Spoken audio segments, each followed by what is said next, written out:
imagine que t'es cancérologue, tu fais du sous-traitement, tu tues les gens. Et nous, la maladie parodontale, c'est pareil. Il y a des patients, le mot greffe, ils partent du cabinet en courant. Et il y a des cas où, de toute façon, on ne peut pas faire autrement. Par exemple, il y a 3 semaines, j'ai un cas au maxillaire, quand tu décolles la gencive, tu tombes directement dans le sinus, dans les fosses nasales. Du coup, cette activité, il y en a quand même très peu qui le font en France. Oui, parce que nous, on a des patients quand même qui viennent de loin. Il y a des gens qui te posent le porte-clés Porsche sur la table et qui... Laurent Nozier est l'exemple même du talent discret. Chirurgien dentiste spécialiste en chirurgie à Carpentras, il fait partie de ces praticiens extrêmement compétents, profondément humbles, qui construisent sans bruit, mais avec une vision rare. Fondateur du pôle Atlas, un pôle médical d'excellence dédié à la prise en charge du tête et cou, il a su fédérer de nombreux praticiens autour d'une approche collaborative et hautement spécialisée. Au cœur de ce pôle, son cabinet Auralis regroupe aujourd'hui près d'une dizaine de praticiens, formant une structure solide, moderne et reconnue. Laurent Nozier est également spécialisé dans la chirurgie les plus complexes, notamment chez les patients présentant un manque osseux maxillaire ou mandibulaire sévère, avec une expertise pointue en implants zygomatiques et infraorbitaires. Des techniques réservées à très peu de praticiens en France. Visionnaire, il a franchi une nouvelle étape en 2026 en concrétisant un second pôle médical, le pôle Axis, dédié cette fois à la chirurgie orthopédique, toujours à Carpentras. Et au-delà du médical, son profil est atypique. Il conjugue exigence esthétique, rigueur technique et esprit entrepreneurial. Motivé, brillant, humble, encore trop peu connu au regard de son niveau d'expertise, Laurent Nozier fait partie de ces personnalités qui méritent aujourd'hui d'être mises en lumière.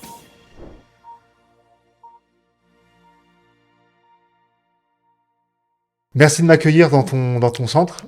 Merci à toi, merci d'être venu. Est-ce que tu peux te présenter l'endroit où on est, etc. Oui, je suis le docteur Laurent Nozier, je travaille ici à Carpentras depuis 20 ans. Mon parcours rapidement. J'ai commencé donc le cursus initial à Marseille. J'ai fait l'internat à Reims, l'assistanat à Montpellier. Et j'ai passé à l'époque le DESCB, enfin un certain nombre de diplômes qui m'ont permis d'avoir une validation des acquis pour avoir la spécialité chirurgie orale. Tu voulais déjà faire de la chirurgie dès que tu as commencé les études ou ça s'est fait au fur et à mesure? Courant 4e année, je commençais à voir... À Marseille, c'est un centre qui est assez... enfin, du moins à l'époque, était très orienté prothèse, odontologie conservatrice. Et il y avait un centre, un service de stomatologie et de maxillofacial qui était à côté. Et qui faisait qu'en fait, finalement, on était assez coupé de ça. Donc, dès qu'il y avait une complexité, dès qu'il y avait un patient avec un traitement particulier, dès que quoi que ce soit, hop, on adressait. Donc il me manquait, moi je suis très global, tu vas comprendre, j'ai une vision, j'ai besoin d'être dans la systémie. Et il me manquait quelque chose, quoi. Et voilà, le patient, les pathologies, le côté assez médical. Et j'ai rencontré en 5e année le docteur Jean-Yves Catherine, qui aujourd'hui est PU là-bas. Il sortait de son internat. Donc il venait de Dijon, il arrivait, il était excité. Il a commencé à me raconter ce qu'il avait fait. Moi j'avais les yeux qui brillaient. Voilà, les gardes, les services, ce que j'ai appris, ce qu'il a fait, la dermato. Voilà. Et là j'ai compris, bon, il faut que je fasse l'internat. J'étais en fin de 4e année, je dis, moi c'est le moment, on prépare ça et on fait ça l'année prochaine. Voilà. Et après j'ai choisi une fac qui était justement réputée pour être axée chirurgie. Dans une fac où à Reims, il n'y avait pas de stomato, pas de maxillo. Donc, il n'y avait que les ORL, donc on avait une activité qui était beaucoup plus vaste. C'était passionnant. On faisait des services, le soir on faisait des réunions sur des cas, on allait dans les services, en cardio. Au début c'était hyper stressant parce que justement j'étais complètement à la ramasse. Par contre à côté de ça, à l'époque il n'y avait même pas de digue, je me rappelle. Alors qu'à Marseille, il y avait déjà plus d'amalgame. Là-bas il y avait encore des amalgames, il n'y avait pas de digue, il y avait un décalage incroyable sur ça. Donc, on pourrait penser que les facs étaient identiques. C'est pas du tout. C'était vraiment là. Même au niveau de chirurgie, on était quand même dans les prémices de la chirurgie dentaire ou pas? En fait, là-bas, les dentistes faisaient de la stomatologie. On faisait des kératokies, on faisait des améloblastomes, toute la dermatobuccale, tous les patients hospitalisés. Donc, il fallait avoir cette culture médicale du traitement, savoir parler à un confrère médecin, ce qui n'était pas le cas du tout au départ. Donc, j'étais là. J'avais des gardes, le soir j'étais aux urgences avec les médecins, j'avais des traumas qui arrivaient, des trucs complètement. Et donc c'était un autre cursus. Et vraiment ça m'a passionné, donc ça m'a conforté dans le truc. Dans le choix, Dans le choix. Et une fois que j'ai vu un peu l'ensemble de tout, je me suis dit bon, je vais continuer vers le côté chirurgical et notamment l'implanto, parce que l'implanto, il y a un service rendu qui est hyper intéressant, surtout sur la réhabilitation globale. Je te dérange pas plus de 5 secondes, hésite pas à liker, t'abonner et mettre un petit commentaire. De une, c'est gratuit. de deux, ça me fait super plaisir. Donc là, après, t'es revenu du coup dans la région, et là, tu t'as continué à te former avec. Voilà. Du coup, quels sont. J'étais né ici, je pouvais pas, j'arrivais pas, c'était compliqué. Ouais, les différences de. La lumière surtout. Ah ouais, ouais c'est clair. Très compliqué. Donc j'ai demandé un poste d'assistant à Montpellier. Ok. Et j'ai trouvé un cabinet qui était vendu par un stomatologue, donc dans la clinique juste à côté, hein, parce qu'à l'époque mon cabinet était dans la clinique. Voilà, donc ça collait exactement. Alors lui, il trouvait pas, parce qu'en fait lui était trop dentiste entre guillemets, c'est-à-dire qu'il faisait encore des prothèses, il faisait des trucs, il faisait de la maxillo aussi. Ouais. Pour les maxillos, donc c'était trop dentaire, et pour les dentistes à l'époque, il y avait pas, c'était moins, les dentistes, ils faisaient trop de chirurgie finalement pour les autres, donc ils géraient tous les problèmes des confrères, les dents dans le sinus, tout ça. Et en fait c'était un peu, donc il avait du mal à trouver. Okay. Et moi quand je suis arrivé, j'ai dit mais c'est exactement ça quoi. Toi c'était que chirurgie du coup, parce que toi du coup t'avais fait l'internat, donc voilà. Tu proposais que ça. Voilà, moi j'avais prévu de développer un réseau de correspondants, de faire de la chirurgie, mais tout en ayant quand même une base de dentisterie générale. Ouais. Parce qu'encore une fois, je pense que la systémie c'est fondamental, et que vraiment si on n'avait pas de vision d'ensemble, on passe à côté de plein de choses. C'est sûr. D'ailleurs, moi j'apprends plus de spécialités hors implantaires souvent aujourd'hui pour l'implantologie. Ah oui.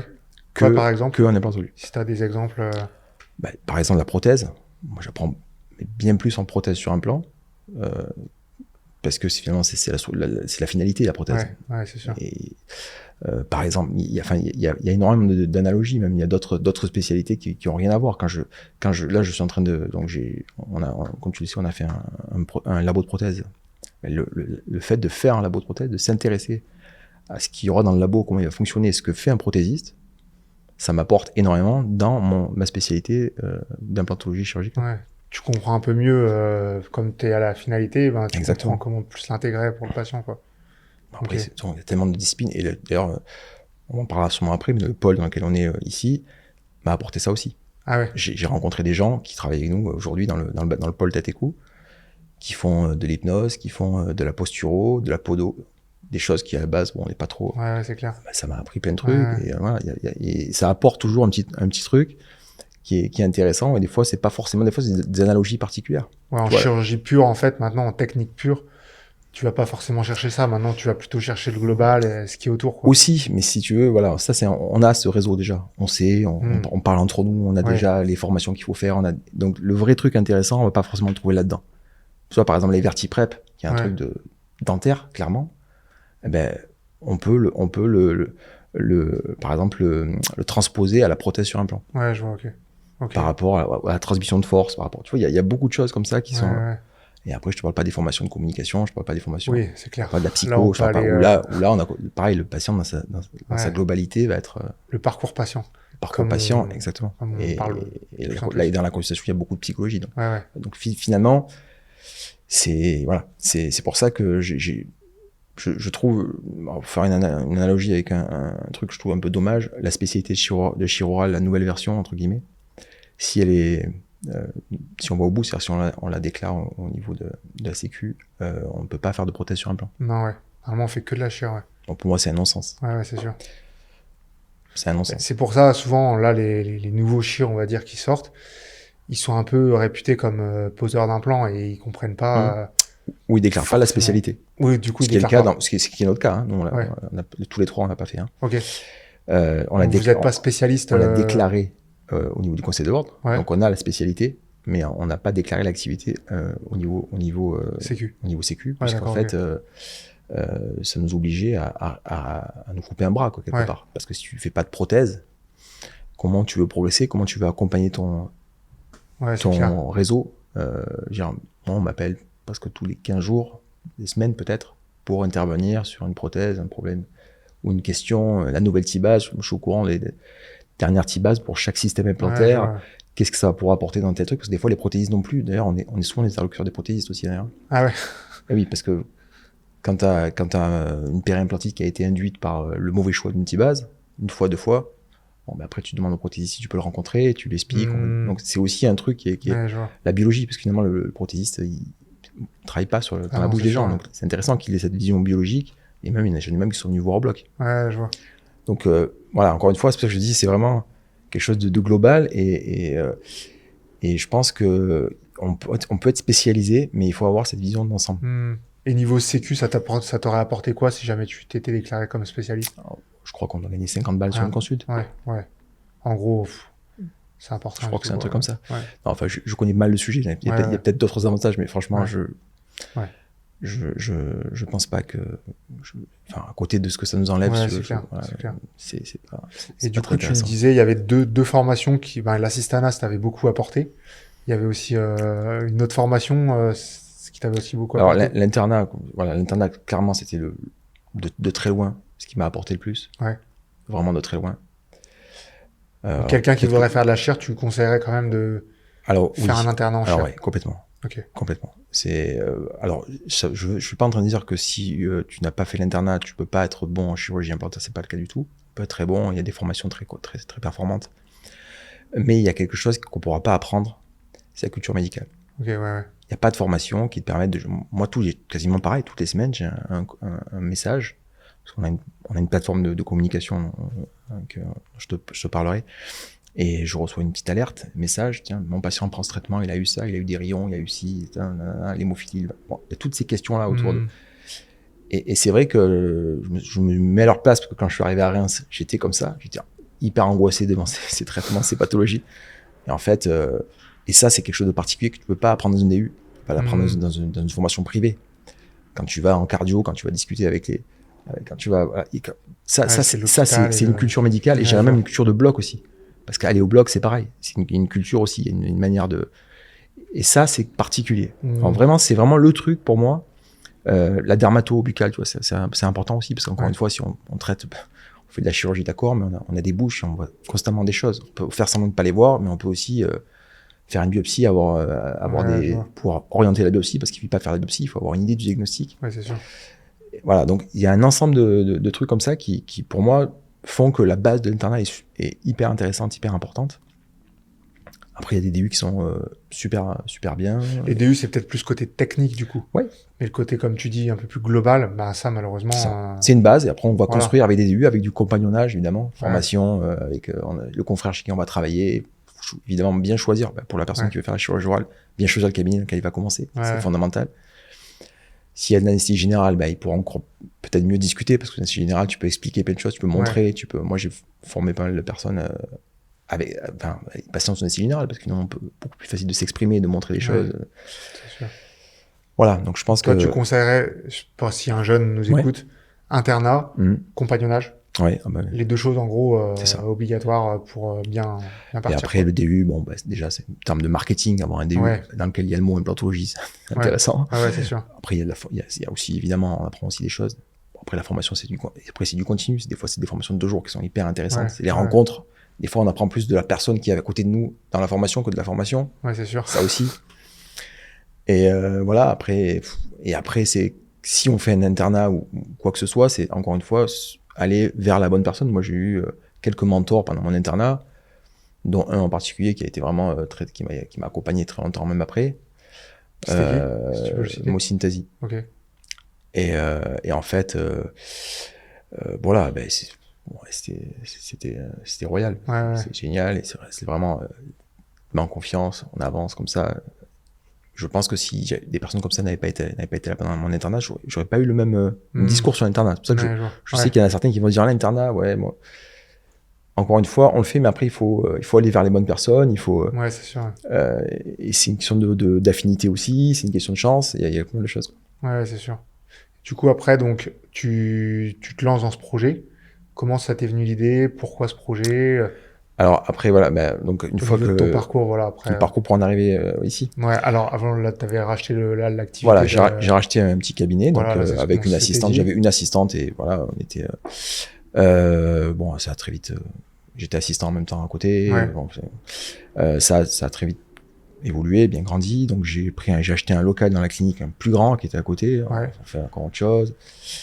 Et puis en fait, j'étais venu dans une clinique aussi, parce que je me suis dit, en fait, je vais peut-être travailler un peu comme à l'hôpital, je vais avoir une interaction avec les autres. Parce qu'encore une fois, je suis vraiment dans le côté global, j'aime bien communiquer avec les autres, dans une espèce de partage, de connexion avec les autres praticiens. Et c'était pas vraiment le cas, en fait.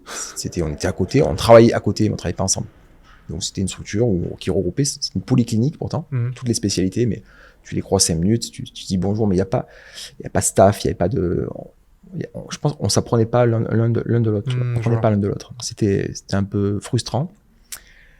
Et moi j'avais toujours dans l'idée de travailler un jour dans une structure qui regroupait les gens comme un pôle tête et cou. Hein. Voilà, et je me suis toujours dit tiens, mais bon déjà j'en connaissais pas tellement en France, ou du moins, ou alors des petits services, des zones hospitalières qui avaient regroupé trois spécialités médicales. Et puis bon, le fait, j'ai eu la possibilité de le faire. Je faisais un peu de promotion à côté, donc j'ai commencé à avoir des contacts et j'ai eu un terrain aussi qui était collé à la clinique. Et je me suis dit, c'est l'occasion peut-être de faire ce que toi tu n'as pas trouvé, au lieu d'attendre, et de choisir donc les personnes qui vont être dedans, au lieu de faire un bâtiment et dire là j'ai des locaux, venez, on travaille ensemble. Là, on choisit d'abord les personnes, on part sur le projet et à la base c'est pas juste on va être dans un bâtiment, c'est on veut travailler ensemble dans l'intérêt du patient pour faire un parcours patient qui est fluide et aussi quelque chose qui est clair, quoi. Un patient qui a un problème entre là et là, il sait où aller. C'est parce que c'est pas forcément facile pour les patients de savoir des fois ce qui se passe. Donc là on communique entre nous, on a un système, on a un logiciel qui nous permet de communiquer entre nous et aussi avec les correspondants. Comme je t'ai parlé tout à l'heure, le logiciel CoSanté. Et on a des réunions, on fait dans cette salle des réunions régulièrement pour présenter les choses, ce genre de trucs. Du coup, tes associés, au début, tu les avais trouvés comment? C'est plutôt tes amis, des connaissances, des gens avec qui tu t'entendais bien? Alors non. Alors moi, je vais un peu trancher là-dessus. J'aurais tendance à pas m'associer avec des amis. Ouais. Je pense que par contre mes associés sont devenus des amis. Ah oui. C'est différent. C'est dans ce sens-là que t'as fait, ouais. On parle de notre base. Donc on a un respect de certaines choses de base, et après on construit de l'amitié sur ce genre de choses. C'est beaucoup plus facile dans ce sens, pour moi. C'est un bon conseil, hein, si jamais. Je pense que c'est un bon conseil. Ouais. parce que oui, on prend le risque non seulement de perdre un ami, mais aussi d'avoir son meilleur ennemi dans le cabinet. Ouais, je vois. Et c'est pour avoir pas mal de confrères, de groupes autour de moi. C'est ce qui leur est arrivé ça arrive parfois. assez souvent. Ouais. D'ailleurs, nous, en tout cas, je touche du bois aujourd'hui. On fait un week-end régulièrement à la mer, ensemble et tout. On est, je pense, tous contents d'être ensemble. Ouais. On se voit régulièrement, on est contents, on s'entend très bien. Et c'est pas souvent le cas. Ouais. Et je trouve, j'ai l'impression, et je pense qu'autour de nous, il y a beaucoup de gens qui ont fait un peu cette erreur. On est potes, on s'entend bien. On va bosser ensemble. C'est souvent ce qu'on aura envie de faire, de toute façon, au début, surtout quand on est un peu... Le problème, c'est quand tu as un cabinet de groupe, t'as des potes, t'as pas envie d'avoir un leader. Ouais, c'est sûr. Qui va être. Sauf qu'un cabinet sans leader, à mon avis, ça marche pas. Ah, tu penses aussi qu'un leader, c'est important? C'est quelqu'un qui tranche au bout d'un moment. C'est le cas dans toutes les entreprises. Ça marche sur un bateau, ça marche dans une bagnole. Il n'y a pas 3 volants dans une bagnole. Ouais, c'est pareil. Donc de toute façon, ça, c'est pas trop dans la culture médicale. Ouais, non. Parce que qui dit leader dit chef, mais c'est pas ça. C'est pas chef, c'est pas la hiérarchie. C'est juste, voilà, cette personne-là a une certaine compétence pour avoir ce type de responsabilité. Et on va se compléter. Parce que finalement, c'est pas un chef, c'est une personne qui est capable de voir où elle veut aller, pourquoi elle y va, et de qui elle a besoin pour être performante. Moi, j'ai des gens autour de moi, sans eux, j'aurais jamais pu faire ça. C'est une évidence. Moi, je vous disais tout à l'heure, j'ai une vision globale, et j'ai besoin de gens qui voient le micro, qui voient les détails, qui vont aller travailler sur des trucs, qui vont me rappeler des trucs que j'ai pas... Enfin, sinon, je fais rien. Ouais, je vois. Donc, c'est vraiment... C'est pour ça que c'est pas... À partir du moment où la personne, je pense... sans que il y a pas de hiérarchie, il y a pas de supériorité, il y a pas de machin, on est juste en complémentarité, ça passe mieux. Ouais, je vois ce que tu veux dire. Du coup, pour rappeler un petit peu ce que c'est, ce que tu as créé, où on est en fait, si quelqu'un ne connaît pas du tout. Alors, ça s'appelle le pôle Atlas, donc c'est un pôle tête et cou, donc que j'ai créé juste avant le Covid. Enfin, j'ai commencé les travaux juste avant le Covid, donc ça a été un peu folklorique. Donc, à l'époque, la problématique, c'était de construire un bâtiment de cette taille-là, parce qu'il y a 3000 mètres carrés. Ouais. Sans t'as tout construit, t'as acheté le terrain et t'as construit. Voilà, j'ai créé une société de promotion immobilière. Ouais. Le terrain était collé à la clinique, donc c'est parfait, parce qu'on peut aller au bloc, parce qu'on travaille au bloc sous anesthésie générale, donc on y va régulièrement. On a le réseau là-bas. Enfin, on a certaines interactions. En fait, la difficulté, c'est que quand tu n'es pas promoteur, là, j'avais créé une société, ce qui ne faisait pas de moi un promoteur. Hein. Il fallait un promoteur qui a de l'expérience. Il y a un certain nombre de choses sur lesquelles les banques ne vont pas te suivre. Notamment en France, on est obligé on peut construire avec une GFA, ça s'appelle la garantie financière d'achèvement, qui est donnée qu'à des personnes qui ont de l'expérience. Parce qu'en fait, ça veut dire que si toi, tu fais défaut, c'est la banque qui finit. Et c'est obligatoire. Donc, les banques prennent pas de ce risque-là. Parce que je comprenais pas pourquoi ça n'avait pas été fait avant. Je dis, c'est bizarre qu'il n'y ait pas un autre dentiste, un médecin, un chirurgien qui a porté ce projet. Et en fait, j'ai compris, parce que ça a été très compliqué. J'ai dû trouver j'ai dû mettre beaucoup de ma poche au départ, avancer beaucoup. J'ai dû trouver une GFA en Angleterre. Enfin, ça a été très très compliqué, parce que tu es obligé de faire de la VFA. Tu peux pas construire un truc comme ça sur tes fonds propres, c'est un peu trop lourd. Donc ça, c'est un vrai problème. Et en même temps, si j'avais été promoteur uniquement, j'aurais jamais fait ça, parce que je n'ai pas de réseau. Je ne sais pas quels sont les praticiens qui vont pouvoir travailler ensemble. Donc il fallait avoir les deux casquettes. C'est ça le vrai problème. Et par exemple, je voulais des gens compétents. Quand tu es promoteur immobilier, tu peux pas évaluer ça. Ouais, non, c'est clair. Je voulais des gens sympas avec qui on pouvait travailler, et des gens qui avaient le même sens et la même vision des choses. Ils venaient pas là pour être dans un local, ils venaient là pour apporter un service aux patients, pour travailler avec les autres, pour s'enrichir chacun l'un de l'autre. Je voulais pas refaire ce que j'avais vécu un peu à côté, qui était pas exactement comme je voulais. Peu importe la spécialité, après, tant que c'était entre voilà. Ah oui, tu t'es accepté. Exactement. On a des professions médicales, paramédicales, et même un peu, entre guillemets, parallèles, puisque je suis pas fermé. Hein, d'ailleurs, on a des résultats, par exemple, sur le bruxisme, on a des résultats très intéressants avec l'hypnose. Ouais, je vois. On a eu toutes sortes, on a des réflexologues, on a des personnes qui, pareil pour l'ostéopathie, qui donne des résultats intéressants aussi au niveau ATM. Plein de spécialités comme ça qui sont pas forcément évidentes. Même un posturologue. Ouais, je vois. Mais finalement, on se rend compte que l'occlusion et les pieds, c'est pour ça que je dis tout à l'heure, c'est comme je fais de la prothèse aussi sur un plan, j'ai appris pas mal de choses avec ces personnes-là. Ouais, je vois. Et du coup, tu t'es dit direct, je crée une grosse structure comme ça et il me faut, je sais pas, 6, 7 praticiens ou... Enfin, comment t'as eu l'idée de cette taille ou de ce... Alors déjà, là-bas, on était déjà 4 praticiens dans l'autre cabinet. À l'époque où j'ai commencé ici, je me suis dit, je vais voir large, je vais faire un truc un peu grand. Et d'ailleurs, 2 ans plus tard, c'était trop petit. Dès qu'on a commencé, c'est pour ça que je suis en train de faire l'autre projet à côté, qu'on va déplacer des personnes, voilà. Alors je pensais que j'allais être tranquille pendant des années, quoi. Sauf qu'après, ça a créé une émulation. Et puis notre réseau de correspondants, il est assez actif, il est en demande, on a un super réseau aussi. Il y a peut-être des correspondants qui ont eu envie aussi de venir travailler ici, ça a fait boule de neige. Ça aussi, on a eu notamment des personnes, parce qu'on a une super ambiance aussi dans notre réseau de correspondants, avec des personnes qui, des fois, ont envie de lever le pied, ont plus envie de porter. Ou alors sont en pré-retraite et qui disent, finalement, à la fin de mon activité, si je la faisais avec vous, quoi. Et puis voilà. Donc ça se passe aussi.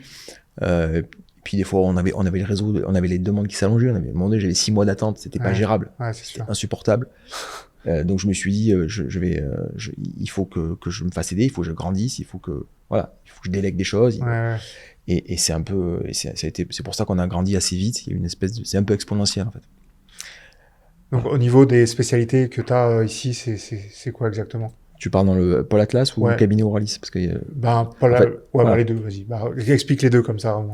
Le Pôle Atlas, c'est l'ensemble des professionnels autour de la tête et du cou, donc j'ai parlé tout à l'heure. Donc, il y a aussi un opticien, il y a aussi un audioprothésiste, donc ostéo, il y a les psychologues. On va pas faire la liste, mais vraiment, c'est orthoptiste, ophtalmo. Comme ça, les gens, ils comprennent un petit peu. ORL, chirurgie esthétique, médecine esthétique. Et évidemment, il y a notre cabinet. On a un labo de prothèses, on a le centre de formation sur le toit, là, ici, dans lequel on est, et dans Auralis, qui est les plus grosses sur l'eau quand même, à la base, c'est là où il y a plus de praticiens. Voilà. Monsieur Ophtalmo a un beau cabinet aussi, quand même. Un gros cabinet, ils sont nombreux, ils ont 400 mètres carrés, quand même.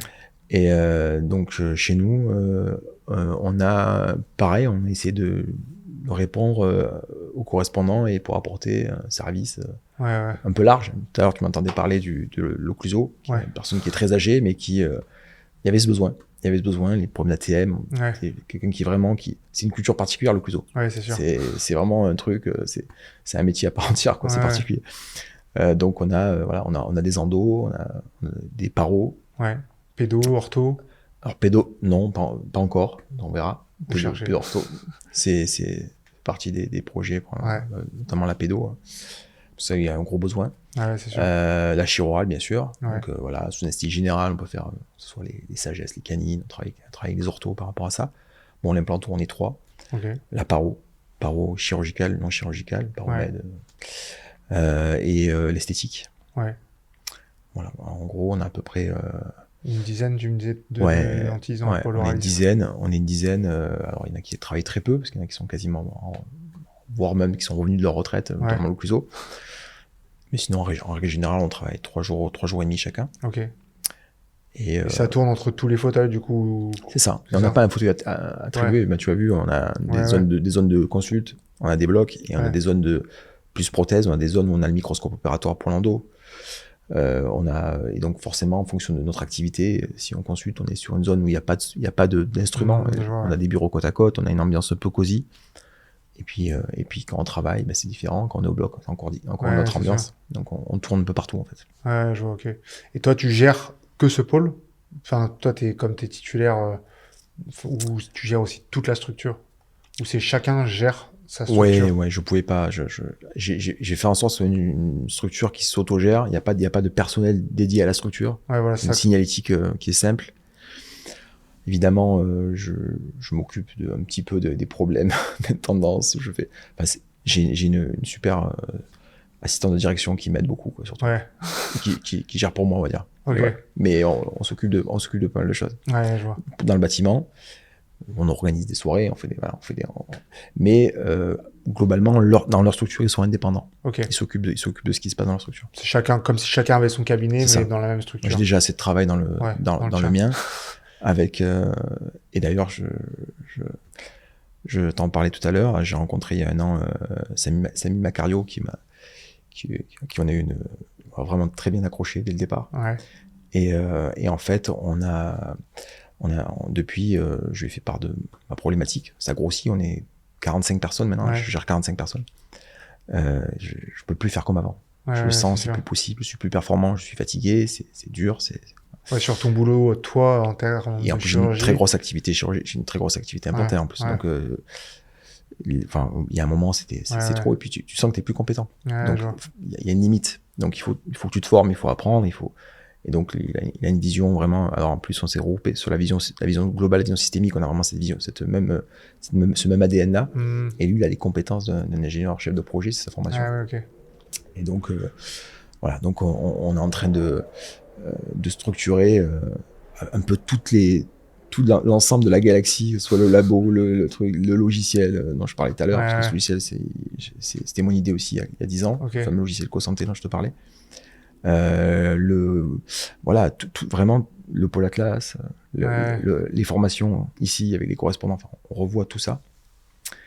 Et donc pour que tu focuses un peu plus sur ton activité de base qui est la chirurgie, quoi. Aussi. Et puis surtout que je sois tout simplement plus performant, que ce soit pour les patients, pour mon personnel. Ouais, c'est sûr.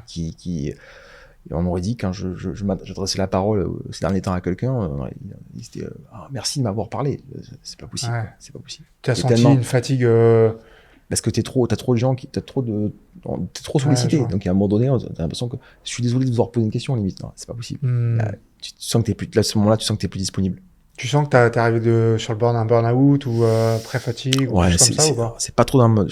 Bon, on peut pas savoir. On en parle pas mal en ce moment, tu sais, dans la profession. Ouais, il y a des moments, c'est vrai que il m'est arrivé d'avoir des symptômes quand même.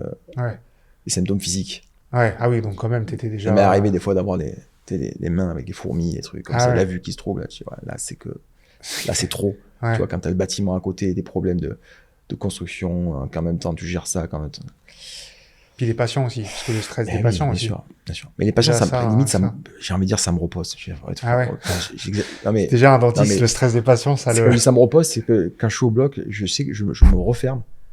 je suis dans ma bulle, quoi. Ouais, je suis là avec le patient et quelque part, je suis focus. Et au moins, tu vois, alors quand c'est un cas, entre guillemets, simple, je peux divaguer, penser à d'autres projets. Et quand c'est complexe, à la limite, moi, je suis focus, je suis dessus. Ouais.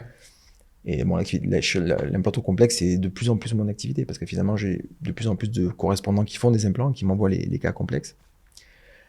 Donc, t'es obligé d'être focus. Et même des fois, ça dure 1 heure, des fois 2 heures, même 3, des fois.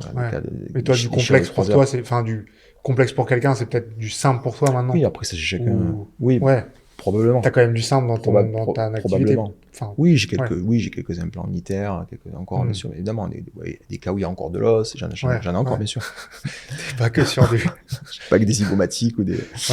Mais de plus en plus. Ouais, ok. Mais voilà. Donc, c'est pour ça que je dis, oui, bien sûr, il faut être concentré. Oui, ça me fatigue. Mais quelque part, c'est aussi un moment où tu te concentré et c'est pas.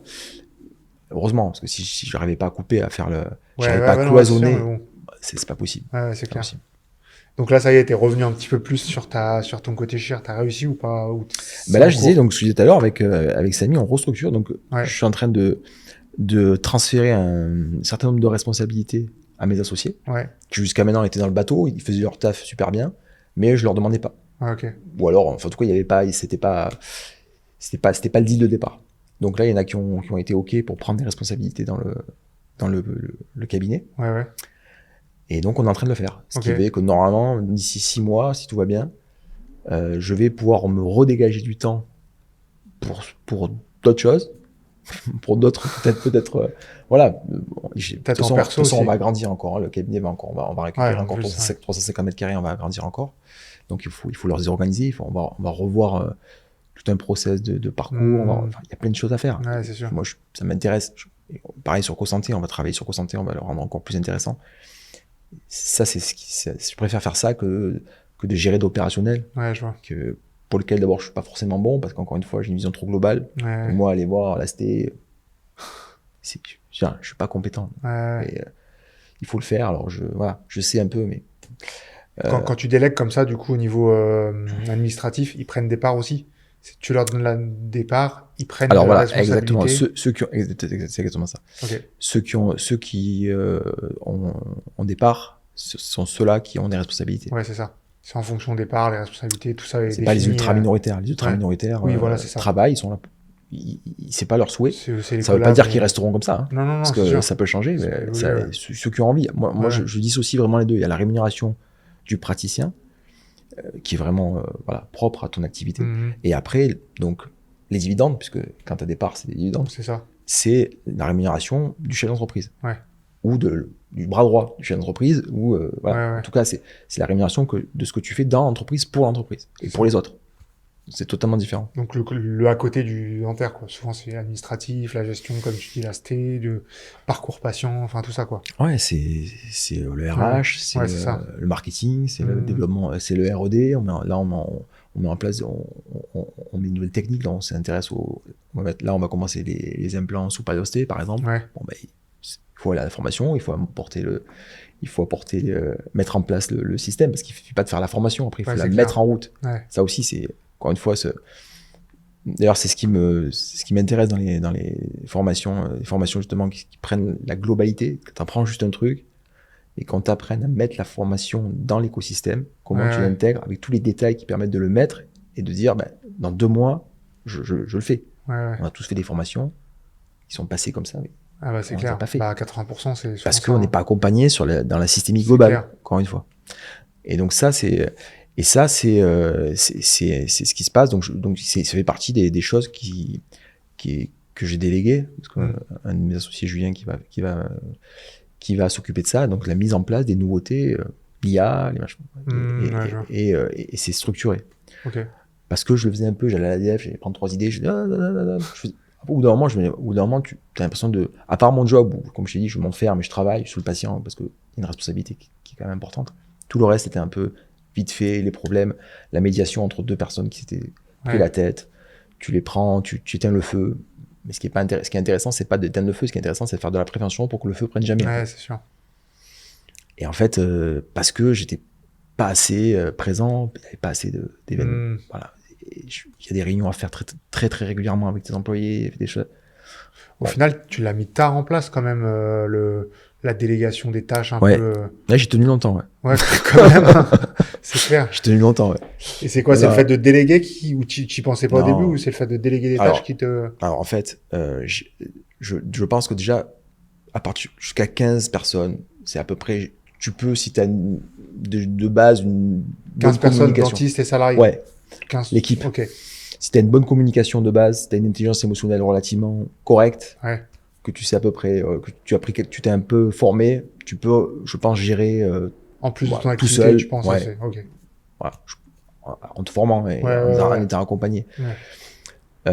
Après, au bout d'un certain moment, c'est pas possible. Ouais. Au bout de 20 personnes, ça devenait vraiment donc vraiment le nombre et peut-être aussi l'énergie avec Ouais, le c'est temps sûr. et puis peut-être des trucs que sûr. tu as moins envie de faire et puis voilà, et puis moi avec le temps tu fais de nouveaux projets aussi, donc Ouais, tu as un peu moins de temps pour chaque truc, Ouais, c'est clair. mais au début oui, je me rendais pas T'es compte. arrivé au début à faire avec les 15, l'ARH, les gestions de tout à côté, ouais. J'avais des personnes responsables qui m'aidaient Oui, évidemment, oui, oui. mais c'était moi qui étais en réalité, c'est moi qui étais responsable, même si Ouais. il y avait une grosse, il faisait beaucoup de choses pour moi, Ouais, mais ça passait par moi systématiquement. Et encore il y a pas longtemps, c'était ça. Ouais. Et c'est pas bon, non, c'est pas bon. Et encore une fois, ce qui m'a fait vraiment bouger, c'est d'abord la rencontre avec Samy, parce qu'il m'a donné envie. Il faut dire les choses. Des fois, c'est les rencontres, des fois, qui font envie de dire, allez, j'ai envie de tout remettre en question. Tu l'as rencontré comment? Dans le train. Ah oui? À l'ADF. Le train de l'ADF, la descente du. Tu vois, c'était The We Go. Ah ouais. On était dans le couloir comme ça, entre deux wagons, il y avait tellement de boucans dans le wagon, on s'est parlé. Voilà. C'est très très marrant. Et il est dentiste aussi? Non, pas du tout. Ah ouais, ça fait vraiment ingénieur. Il est ingénieur, chef de projet. Il bosse. Mais il bosse pour Dentaire. Hein. Ok. Il bosse c'est quoi sa boîte? Orcade. Ok. Et il allait aussi à l'ADF du coup lui. Ouais. Okay. Ouais, c'est pour ça. Ouais, je l'ai reconnu, je l'avais vu une fois de loin. Okay. Ouais, tiens, c'est pas toi. Oui, c'est ça. Ouais, c'est pas ça. Et donc, parce que pourquoi je parlais de ça?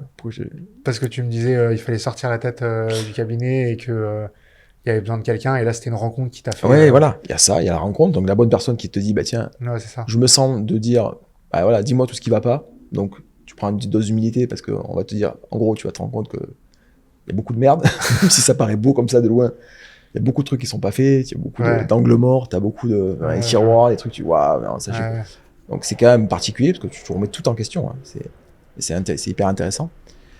Et après, voilà. Et après, je pense que c'est fondamental. En fait. Il y a au bout d'une certaine taille, il t'a fait un audit, en gros, il t'a dit ça. On a fait un audit et après on a mis en place. Tu dois faire. Exactement. Okay. Et on a décidé ensemble qui pouvait faire quoi par rapport aux compétences spécifiques de chacun. Okay. On fait un travail de fond. En gros, des choses, tu vois, par exemple, la charte éthique. Est-ce qu'on a tous les mêmes valeurs dans ce cabinet? Et c'est quoi les valeurs en fait? Parce que toi, ça te paraît évident, mais en fait, la personne que tu as embauchée il y a 6 mois, qui est à l'accueil, le sait pas. Ouais, je vois. Et si elle le sait pas, c'est un petit problème parce que soit elle rentre pas dedans, elle a pas les mêmes valeurs et ça peut poser problème. Soit elle sait pas pourquoi je fais ça et du coup elle va pas porter forcément les bonnes valeurs. Et après il y a un cadre managérial aussi, en gros, dans quoi on peut se déplacer. On a une liberté, mais il y a des limites qu'on peut pas dépasser. Ouais, je vois. Et si on les dépasse, voilà. Tout ça, t'avais jamais réfléchi à ça, ni même mis en place? On le fait tous. C'est sûr qu'on fait de manière intuitive. Oui, on le fait comme ça, mais c'est pas cadré. Là, c'est un travail écrit. Bon, on l'a fait ensemble, accompagné pour structurer ça, un truc, et voilà, on le présente à tout le monde. Les patients peuvent le voir. On est sur. C'est différent. Mais c'est beaucoup de boulot, mais après c'est hyper intéressant. Pour toi, quelqu'un qui crée un cabinet, il faudrait que d'entrée de jeu, il puisse quand même se faire accompagner. Tu conseillerais quand même un accompagnement dès le début. Ou d'abord faire un peu à sa sauce, faire un peu sa petite. C'est toujours pareil, en fait. Qu'est-ce que tu conseillerais si... Moi, à l'époque, quand j'ai racheté le cabinet, 6 mois plus tard, je faisais quand même j'étais accompagné. À l'époque, parce que je sentais pareil, qu'il y avait des trucs que j'étais pas du tout. J'avais besoin. Donc. Mais j'avais déjà un petit roulement, j'avais racheté une activité. Et j'avais des sous. C'est sûr. Un petit peu, parce que ça coûte de l'argent. C'est clair. Là, c'est un truc en profondeur, c'est forcément... c'est un gros investissement. C'est sûr. On voit tout, c'est un travail de fou. Donc, si tu fais ça dès le départ, je comprends que ça fasse peur. Ouais, Tu as ouais. investi dans un truc. Par contre, si tu as déjà un fonctionnement et un chiffre d'affaires qui te permet de pouvoir investir, parce que finalement, un chiffre d'affaires, gros intérêt, c'est ça, hein, c'est de pouvoir Bah oui, développer, bah oui, c'est sûr. évidemment, gagner sa vie, mais c'est-à-dire, Tu passes en on réinvestit charge, beaucoup, on réinvestit c'est beaucoup de ça. choses pour ton activité. Eh ben, si tu peux le faire financièrement, évidemment qu'il faut le faire dès que possible. Dès que Peut-être possible, pas ouais. au début, parce qu'encore une fois, s'il faut sortir entre 50 ou 100 000 euros de suivi sur X années, au départ, c'est très compliqué. Ouais, je vois. Ok.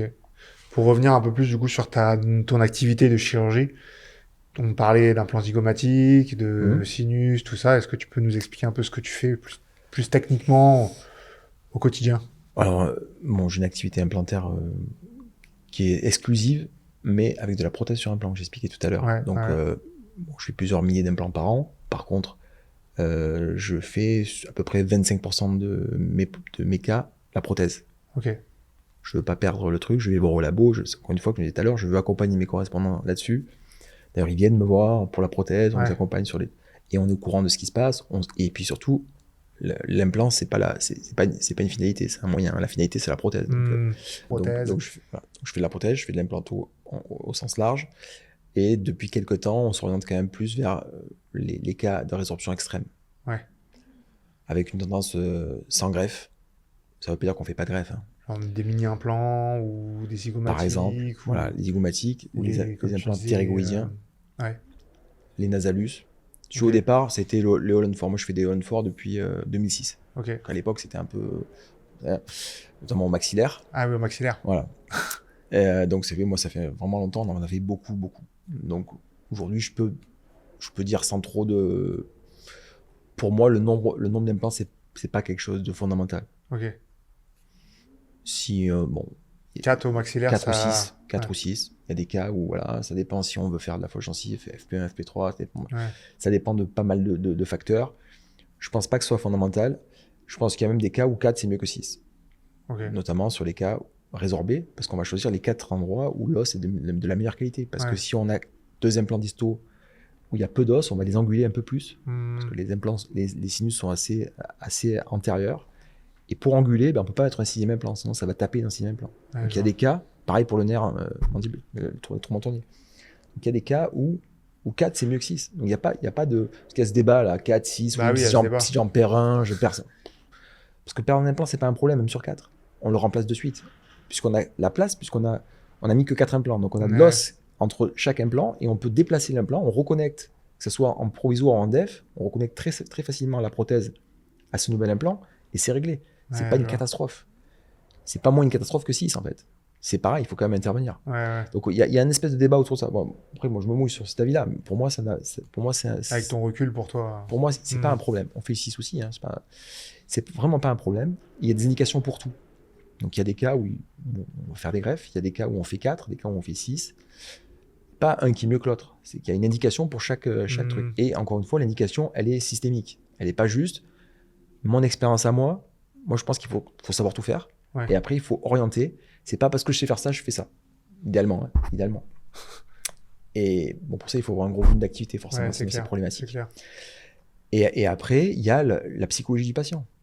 Il y a des patients qui veulent pas être sans dents une journée. C'est très compliqué pour eux, c'est un vrai frein.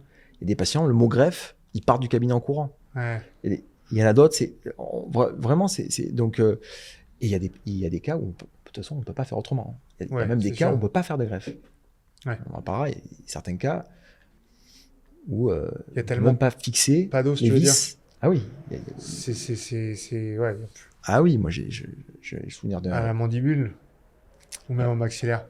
Alors, par exemple, il y a 3 semaines, j'ai un cas au maxillaire. Quand tu décolles la gencive, tu tombes directement dans le sinus, dans les fosses nasales. À chaque fois où le décolleur, alors tu as une toute petite pellicule d'os, et avec le décolleur, elle s'effondre. Donc on est sur un truc totalement vide, on peut rien faire. Tu mets ton doigt comme ça Exactement. Ça perce. Avec le doigt, tu passes. Tu n'as pas besoin de fourrer, le fourré ne tourne pas. Tu fais ça passe. Tout est comme ça. Et c'est pareil, que ce soit au niveau nasal ou au niveau sinusien.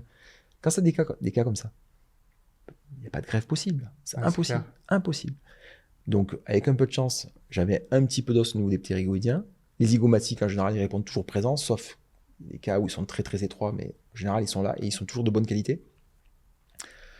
Et c'est vrai que depuis que maintenant je fais aussi des petits rigoïdiens, j'aime bien aussi rajouter 2 petits rigoïdiens en distal, donc un quad zygo plus 2 petits rigoïdiens, parce que quand on n'a pas d'os du tout, quand on n'a qu'un seul ancrage du zygomatique, en fait, il y a toujours cette souplesse de l'implant, il n'y a qu'un seul ancrage. Et donc, si en plus il y a un porte-à-faux distal, donc les 2 petits rigoïdiens distaux vont permettre de réduire le porte-à-faux, parce que pour moi, le point clé, c'est le porte-à-faux. Okay. C'est pas 4 ou 6 implants. Il vaut mieux avoir 4 implants bien angulés, comme ça, tu n'as pas de porte-à-faux, pour moi, que d'avoir 6 implants avec un porte-à-faux distal. Pour pas que ça casse la connexion ou mécaniquement, si tu veux, sur les études en éléments finis qui ont été faites, on voit bien que ce qui fait souffrir l'os périimplantaire au niveau de l'implant distal, c'est le porte-à-faux. Donc en fait, on angule l'implant et on anéantit quasiment le porte-à-faux. J'ai plus de porte-à-faux sur mes cas quasiment. Parce que entre les petits rigoïdiens et l'angulation des implants, on se débrouille de ne pas en avoir. Donc c'est pour ça que ça a été parce que les zygomatiques, j'ai commencé, ça fait 6 ans à peu près, et les petits rigoïdiens, il n'y a pas si longtemps que ça. C'est quoi qui t'a amené à ça? C'est parce que ça vient seulement d'arriver. J'en ai entendu parler et justement, je voulais une solution qui me permettait de pouvoir mettre des implants au niveau des 7 de manière systématique quasiment pour ce porte-à-faux.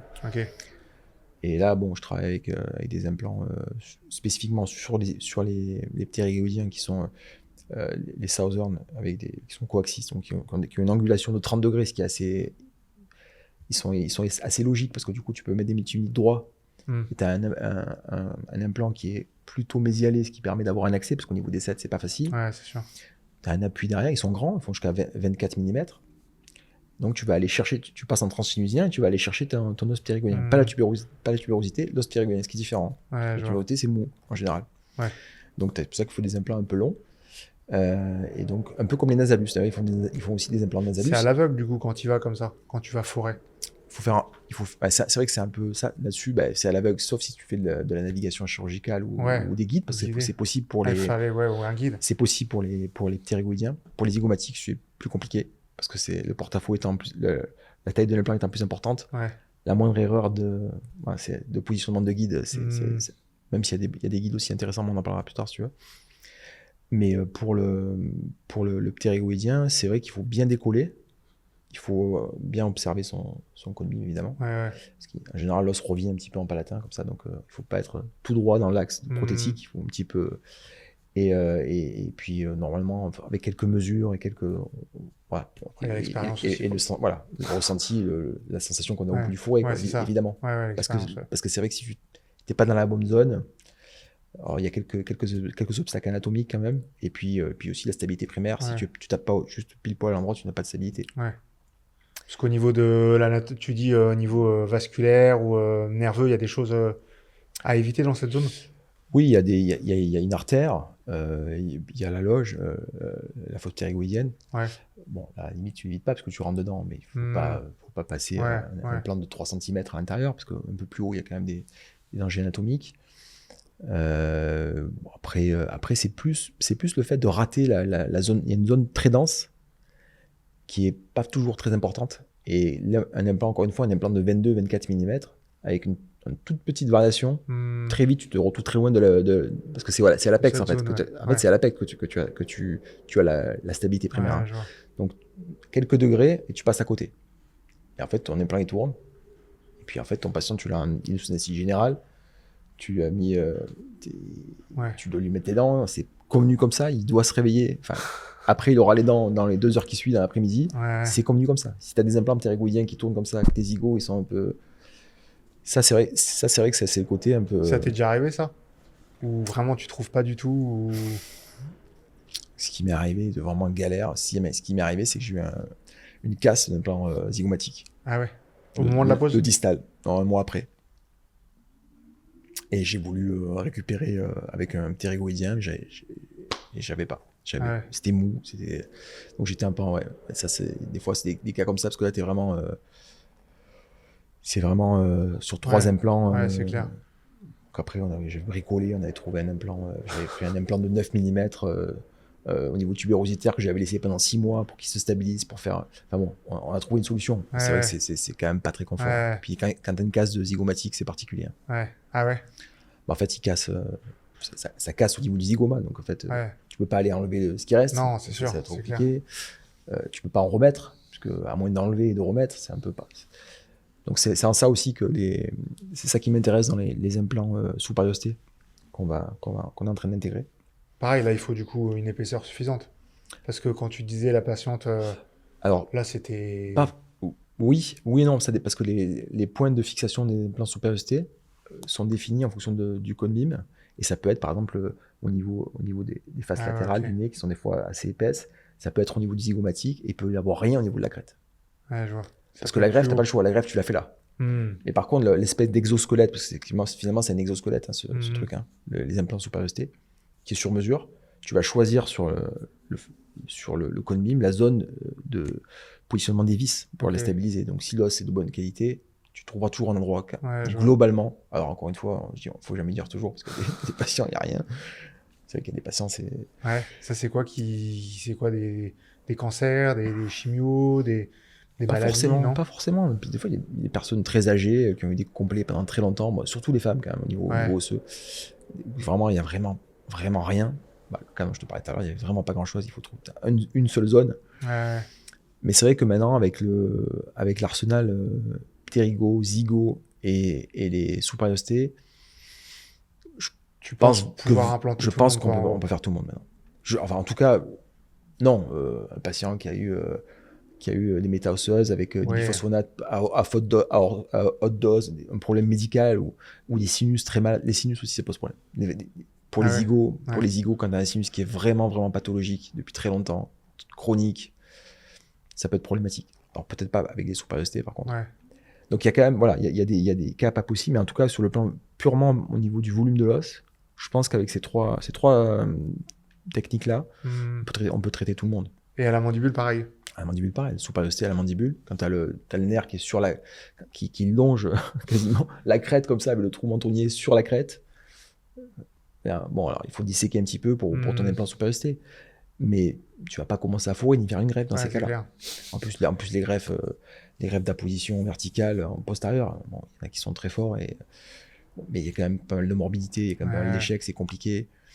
Les tissus mous derrière, c'est pas toujours ça. Et encore une fois, ce qu'on disait tout à l'heure, c'est la psychologie du patient. Ouais, c'est sûr. Il y a des patients qui seront sensibles à ça, qui ont envie de cette démarche-là. Puis il y en a d'autres qui vont dire, moi je veux... idéalement, si je peux avoir mes dents dans la journée, parce que je suis juste un Holland-Ford avec des implants, vous m'avez sorti un truc ou un sous-périosté. Pour une sous-périosté, c'est le recul pour l'instant. Parce qu'on a grosso modo 6 ans de recul, mais par contre, c'est hyper séduisant. Je pense que, à mon avis, c'est quelque chose qui va prendre une grosse place dans le paysage des cas résorbés. Du coup, cette activité, il y en a quand même très peu qui le font en France. Alors, j'ai pas fait de stats, mais oui, parce que nous, on a des patients quand même on a des patients qui viennent de loin, qui font 2-3 heures de route des fois pour des cas, donc j'en déduis que c'est pas un truc qu'on a partout, mais il y en a quand même. Après, on les connaît un peu tous, quoi. Mais j'ai pas de statistiques. Non, mais c'est vrai que c'est pas. Parce qu'on en entend quand même très peu parler au final. Mais c'est pas fréquent parce que en fait, bon, déjà, on parlait tout à l'heure de la chirurgie orale, donc je pense qu'il faut une certaine aisance avec ces zones anatomiques qu'on n'a pas l'habitude d'avoir. Donc l'internat, j'ai dit tout à l'heure, l'internat aujourd'hui avec les stages en maxillo, les machins, ça apporte, je pense, ce genre de choses. L'accès à l'anesthésie générale, pareil. C'est obligatoire. Idéalement, ça soit pour apprendre. Tu peux pas te remettre des zygos pour le patient. dans un c'est patient, compliqué. On peut le faire en local, mais c'est compliqué. En tout cas, 4 zygos plus 2 petits rigots en local. Voilà, c'est très compliqué. Et puis, bon, pour apprendre, hein, parce qu'au début, ton premier quasigo, ça durait. Moi, j'ai fait un quadzigo, le premier, il m'a pris 4 heures. 4 heures en local. Donc, voilà, la première fois, tu étais là, tu regardes, et puis les axes, machin. Donc, si tu veux, il y a ça. Donc, il y a l'accès à l'anesthésie générale, je pense. Et après, l'autre facteur, c'est le volume. Moi, j'ai fait une formation il n'y a pas longtemps sur les Holland-Ford. Là. Le volume de patients, tu veux dire? Le volume implantaire. Et il y avait des personnes qui venaient pour le Holland-Ford. Et j'ai fait un tour de table. Ils posaient entre 80 et 200 implants chacun, en fonction des personnes. Et puis, il y en a 2-3 qui m'ont dit j'ai vu que tu faisais des zygos, quand est-ce que ça m'intéresse, tu t'es formé où tout. Je leur ai dit, honnêtement, aujourd'hui, pour moi, ne vous formez pas, ça sert à rien. Ça sert à rien quand tu poses 200 implants par an, te former aux zygomatiques. C'est clair. Il n'y a pas de cas, tu n'auras pas de cas. Moi, j'ai pas des cas toutes les semaines. De zigo. Alors pourtant, on fait plus de 2000 implants par an. C'est clair. Et j'en ai pas toutes les semaines, j'en ai tous les mois. Mais sur le volume. Parce que tous les autres cas, tu les traites avec soit des greffes, soit des All-on 4, soit des All-on 6, machin. Mais les cas vraiment qui nécessitent des zygomatiques ou les sous-périostés, ils sont très faibles. Alors, soit tu as une activité orientée cas résorbé, et tu n'as pas besoin de faire beaucoup d'implants, mais tout le monde t'enverra que ça. Mais il faut réussir à se former pour en arriver là. Donc, il faut avoir fait du volume. Ça me paraît se faire connaître. Voilà, ça me paraît difficile. Ou là, il faut être dans une structure de groupe où on dit, bah tiens, toi, tu feras que les résorbés, ok, voilà. Mais sinon, si tu fais, à mon sens, moins de 800 implants par an, 1000 implants par an, je vois pas trop ton volume te permettra pas d'être bon. Et comme c'est un truc qu'il faut acquérir un certain sens, parce que t'es perdu au départ. Hein. Le repère, t'as pas de repère. Ça m'étonne pas. T'as pas de repère. Tu travailles là, tu montes, d'un coup, t'es près de l'œil, tu le trouves orbitaire, puis après, quand tu décolles, tu dois décoller vraiment très, très, très en arrière. Donc en fait, en général, c'est une anesthésie générale. Le patient a la sonde, le champ, t'as pas du tout les mêmes repères, quoi. C'est sûr. Et donc, ça demande une certaine expérience, un apprentissage.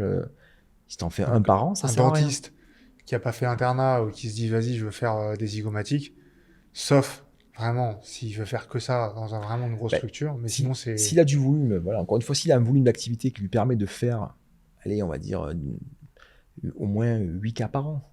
De 8 patients par an, quoi. Pour pouvoir en faire tous les mois, se dire, tiens, même dans ces cas-là, tu vois, il pourrait l'envoyer à toi ou à des gens. Il pourrait... Tu vois.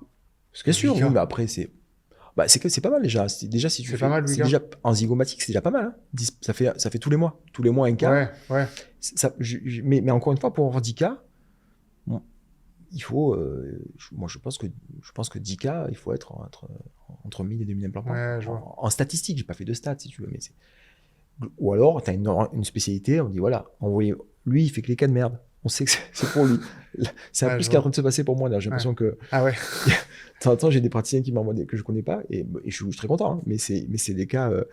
Aller là-bas, je sais que t'as des cas qui sont vraiment hyper résorbés et je les voyais pas avant. Donc, c'est pour ça que c'est une question de recrutement. Et moi, donc, ces dentistes, je leur ai dit plutôt que vous formez un zygomatique, formez-vous à indiquer la pose d'implants sur vos patients et éventuellement à travailler avec vos correspondants. Formez-vous au réseau. Expliquez l'intérêt qu'ont vos correspondants à vous envoyer les patients et surtout l'intérêt des patients aussi, évidemment. Travaillez là-dessus parce que ces patients, ces dentistes que tu avais en formation, ils avaient un réseau de correspondants. Certains. Déjà. Ils avaient 2 correspondants, 3 correspondants. Mais quand quelqu'un qui a des correspondants me dit je pose 100 implants par an, pour moi, il a d'autres choses à faire, à apprendre, clairement, que les zygomatiques. Je pense. Il y a plein de trucs à apprendre parce que c'est pas... Normalement, dans ta propre activité, déjà, tu dois en trouver 200, 250 par an que dans ton activité. Si tu indiques les choses, si tu ne sous-traites pas les patients. Quand je dis sous-traiter, je parle pas au sens sous-traiter à quelqu'un d'autre, mais l'inverse de surtraiter. Je vois. D'ailleurs, c'est assez marrant parce que je trouve qu'on parle beaucoup du surtraitement dans les médias. On parle que de ça. Les dentistes. C'est clair. C'est le scandale machin, Dentexia, le scandale les Gage et machin. Là. Ça, c'est le sous-traitement là-dessus. On y va. Le sous-traitement, ça intéresse personne. Le sous-traitement, c'est dur d'en parler, je pense, parce qu'il y a une question économique. Parce qu'on est en France. Qui est dur à aborder. Mais non, c'est pas ça. C'est parce que le sous-traitement, la personne n'a pas gagné d'argent, donc elle n'est pas suspecte. Ouais, c'est sûr aussi. Le surtraitement, t'es suspect. Mais le sous-traitement, imagine t'es cancérologue, tu fais du sous-traitement, tu tues les gens. Et nous, la maladie parodontale, c'est pareil. C'est clair. Et je trouve ça un peu bon. Là, je fais une petite année. Vas-y, on continue. Je fais une petite digression, mais c'est intéressant, je trouve. C'est clair. Et c'est marrant. Et je suis sûr, et encore une fois, c'est très français. Parce que l'argent, de suite, ça pollue tout. C'est ça. Et dans la tête des gens. Et donc, ah non, mais lui, il a pas. Et en fait, des fois, on propose, tu fais un plan de traitement global. Le dentiste à côté a fait un plan de traitement incomplet, mais c'est moins cher. Donc, oui, mais alors ça veut dire que l'autre on a cette culture encore un peu parce que c'est suspicieux parce qu'il y a de l'argent et c'est dommage parce que le sous-traitement fait beaucoup de dégâts. C'est clair. Moi, je trouve il y a un manque de formation peut-être aussi à la fac de communication patient, pour amener ces choses. Tu vois, des fois, il n'y en a pas du tout. Hein. Non, il n'y en a pas. Non, il n'y en a pas du tout. Tu vois. Mais bon. Le seul point positif, je trouve, à la fac, c'est que on a quand même des plans de traitement globaux. On apprend à voir la globalité. On le perd après quand on fait les remplats dans les cabinets. Mais non, mais c'est vrai. Il y Ouais, a quand même un peu ça. C'est vrai. Ça, c'est le côté un peu sympa, je trouve, qui aime bien à la fac, c'est que. Mais c'est vrai que par contre, on n'apprend pas comment le vendre. Non, c'est clair. Tout à l'heure, on parlait de la systémie, de la psychologie. Moi, je pense que on a vraiment une responsabilité, pas que dans le soin, la qualité du soin qu'on va faire, mais dans le fait que le patient va accepter notre plan de traitement. Ouais. C'est-à-dire qu'on se doit de vendre notre plan de traitement correctement au patient.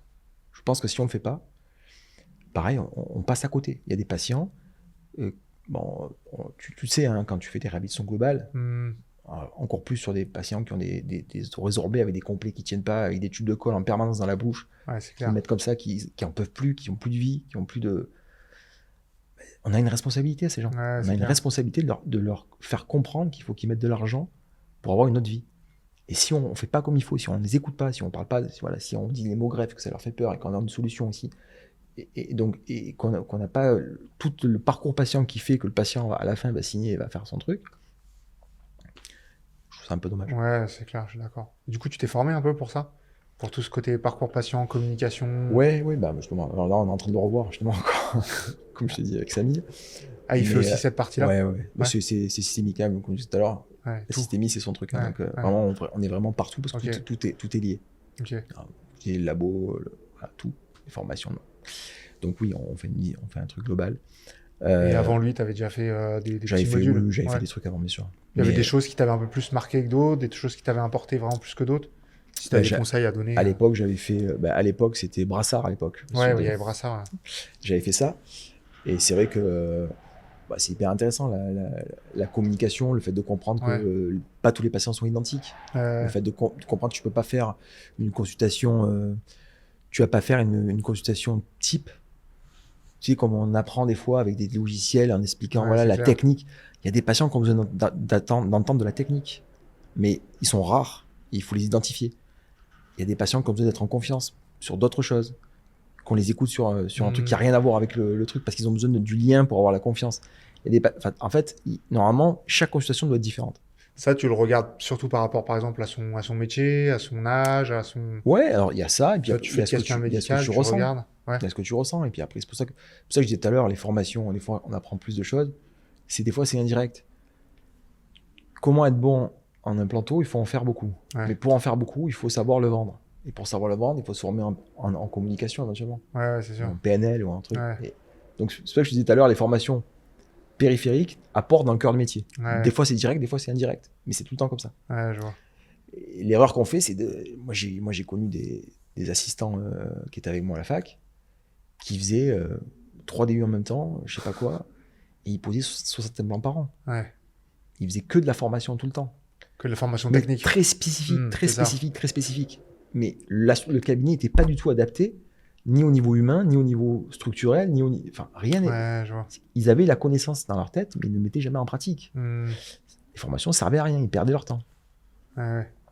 Et donc tu as Brassard, et après tu as peut-être lu des livres aussi. Ouais, j'ai fait des formations moi. Je suis assez intéressé par tout ce qui est développement personnel, la communication, la PNL. J'ai fait pas mal de choses. Tu as fait quoi en développement personnel un peu? Je suis praticien en PNL, par exemple. Ah oui, ok.